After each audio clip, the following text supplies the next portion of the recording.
Так. Шутки шутками, а я дерусь мощно. Меня зовут Саша, короче, я из Приднестровья. Для тех, кто не знает, что такое Приднестровье, это страна, где самые большие драконы. Я вообще про Приднестровье могу говорить что угодно. Вообще все равно 90% не ебет, что это такое. Я там учился, короче, на юридическом факультете. Было несложно учиться, типа 10 заповедей выучил и не укради, не убей, не пизди на мэр, ну вы сами. Вот. Я закончил бакалавр, и мне случайно выпала возможность поехать по обмену в Испанию.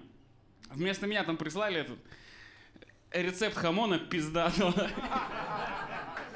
Батя был счастлив жестко. Не, реально, я поехал, отучился год, прекрасно. Там мне платили сотни евро стипендию, я посерфил, видел, как быки за людьми. Возвращаюсь обратно в Приднестровье, потому что мне в конце говорят, все, уебывай. Я говорю, куда? Они говорят, в Приднестровье. Я говорю, ну, пожалуйста. Они говорят, Я возвращаюсь и понимаю, ну, это пиздец. Это прям пиздец. И решаю, что если мне когда-то там платили 800 евро за то, что еще другие люди работали, то если я поеду и попробую чуть-чуть поработать, ну пизда. И я нахожу себе спутника за неделю. Он, кстати, в этом зале сегодня. Вот он посмеялся чуть-чуть. Вот, я его нахожу, и еще за другую неделю мы находим себе вакансию, короче, в Польше. В Польше вот такая европейская мечта. Мы едем в Польшу, и там надо сортировать, короче, знаете, собачьи, кошачьи корма. И вот это ебануто тяжелая работа. Вы себе представьте, ты, сука, 13-14 часов стоишь вот так, просто переставляешь, на тебя вот это все жир начинает капать. Я в 5-й день просто встаю и говорю, чел, я не могу встать, у меня все, надо валить. Я был в Испании, там просто раздают деньги. Он говорит, реально? Я говорю, да, чел, да. У нас остается очень мало денежек. Мы же поехали работать, мы хотели заработать денег. Мы находим вакансию, во-первых, в которой нам говорят, чуваки, скиньте $150, чтобы поработать. А нам настолько хуёво. Ну вот реально настолько, что мы говорим, ладно, похуй, мы скинем, пожалуйста. Мы скидываем, покупаем билеты в Испанию, двигаем в Испанию, приезжаем. Чувак говорит, ну вы реально долбоёбы. Еще и прилетели, типа. Мы прилетели, у нас денежки быстро заканчиваются, мы ищем работу, и все, что мы находим, это у Армянии можно поехать поработать, собирать апельсины. На берегу моря. Это просто прекрасно. Но нам до выезда 4 дня, мы покупаем билеты на четверг. И у нас остается 4 дня в Мадриде. И что я думаю? Как клево в Мадриде. И спрашиваю друга, а ты знаешь спор, что невозможно съесть плитку молочного шоколада за 100 шагов? Он говорит, пиздешь. Я говорю, да 100%. Он говорит, пиздешь. Мы попробовали, он не смог. Я говорю, это наша жила. Мы на этом жестко поднимемся.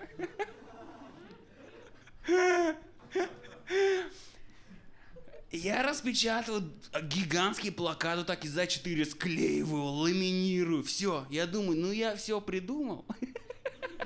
Наверное, друг встанет. Мы идем на площадь.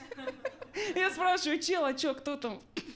Он говорит, я думал, ты так инициативно все замутил. Наверное, ты.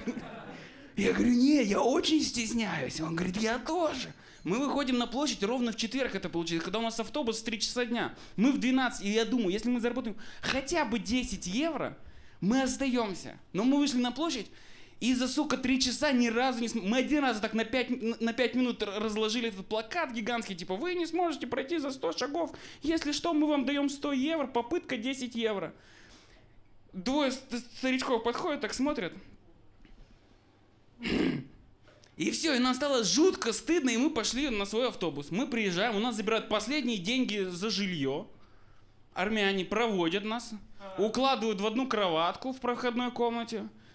В квартире, в которой живет 2 грузина, 2 украинца, и вот мы 2 чела из Приднестровья. Это получается у нас уже хороший анекдот. И мы начинаем куда-то двигаться. Каждое утро в 5 утра мы просыпаемся, хуярим на апельсиновые поля, мандариновые. Каждый день мы пиздошим, и нам обещают, нам будут платить каждый день. А наш работодатель, армянин ОМОН, привозит нас на поле и уезжает играть в казино.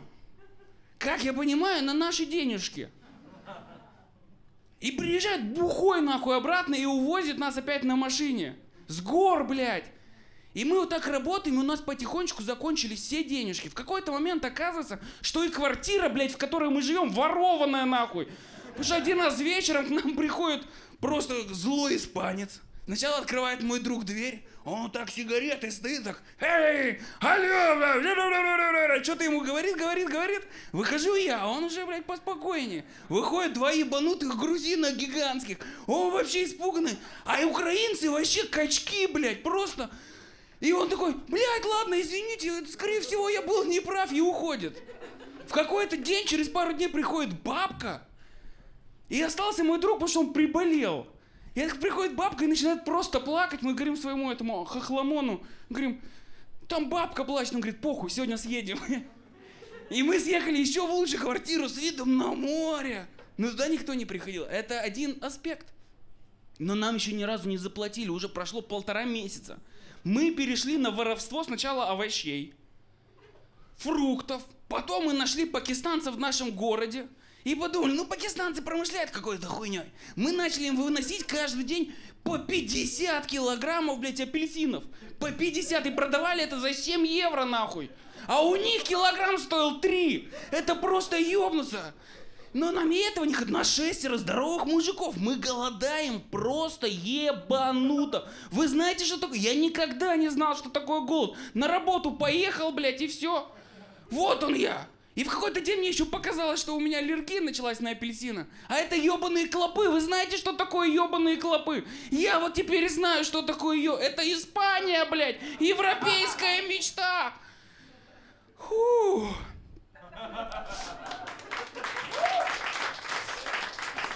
Мы максимально голодны, максимально. И в какой-то день наши напарницы из другой квартиры говорят, короче, есть такая темка, чуваки. Там в Кэфуре, блядь, ну, магазин этот популярный. Каждый день в 8 вечера выносят дохуя еды. И вчера наша соседка пошла чуть-чуть прихватить, а там местные собираются, расхватывают ее. И говорит, в нее кинули пачкой чипсов, засмеялись. И сказали, пошла отсюда. И мы, как нам тогда казалось, из какого-то чувства справедливости, мы отомстим, но у нас ебанутый голод, мы услышали еда. Мы выдвигаемся вечером, к 8 вечера, 7:30, мы выходим, идет мелкий, блядь, амстердамский дождь, знаете? Такой мелкий, английский-то так. Золотая улица, золотая, вот этот желтый свет, знаете? Стоит угол дома. Мы вот так все под навесиком на углу дома. Потом одностороннее движение в одну сторону. Потом аллейка с мусорками. Потом одностороннее движение в другую сторону, и там Кэфур. Мы вот так стоим шестером. 2 приднестровца, 2 украинца, 2 грузина. Мы ебануто страшные. Мы все были вот так в капюшонах, наморщенные, голодные, ебанутые. И начинают собираться возле мусорки вот эти местные. Как потом оказалось, цыгане, один русский и испанцы. Ну, как тоже какие-то местные. Все, мы стоим, ждем, они оглядываются на нас, что-то побаиваются. И все, остался момент X. Открываются ворота Кэфура, оттуда выносят ебануто гигантскую тележку с едой. Мы понимаем, это наш шанс. Мы потихонечку подходим к мусорке. Они нас заметили и вот так окружили ее. Типа хоп-хоп-хоп, мы вежливые, мы очень вежливые. Мы стали сзади, стоим, ждем, подъезжает тележка, кидает первый пакет, и цыганочка вот так вот хватает и прячет. Мой друг такой, что за хуйня, подбегает к челу, который вывозил, говорит, а можно я возьму пару пакетов? Он говорит, не, я должен сначала кинуть, потом можете делать, что хотите. Он кидает, мой друг просто вот так над мусоркой вылетает, хватает и с криками через весь город мы начинаем все их расталкивать просто силой, грубой силой. Вот так забираем тот пакет из-под ее юбки, забираем все пакеты, которые кидались после. Этот чел испанец стоит просто вот так. И мы с криками вот так и с пакетами, из которых валится еда, бежим через весь маленький-маленький испанский город, курортный, знаете, на берегу моря. Мы вот так... Прибегаем домой, было видео, там даже кто-то плакал.